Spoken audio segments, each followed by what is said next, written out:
Menghadapi pilkada serentak yang bakal berlangsung di 7 kabupaten kota wilayah Sumatera Selatan, Polda Sumsel ini sudah menyiapkan segala bentuk proses pengamanan sama personil.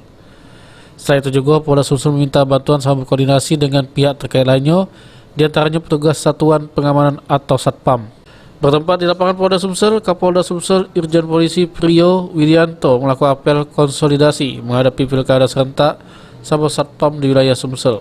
Kagetnya, Satpam bakal dilibatkan guna melakukan pengamanan di kegiatan pilkada serentak yang ada di 7 kabupaten kota wilayah Sumsel, khususnya di lokasi tempat para Satpam begawi.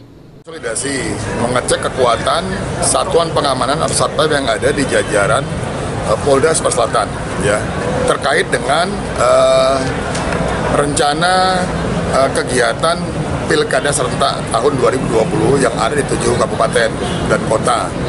Sehingga kita bisa melihat berapa kekuatan satuan pengamanan yang ada di kita yang bisa kita manfaatkan untuk membantu pelaksanaan kegiatan pelaksanaan pilkada tahun 2020 nantinya yang berada di 7 kabupaten.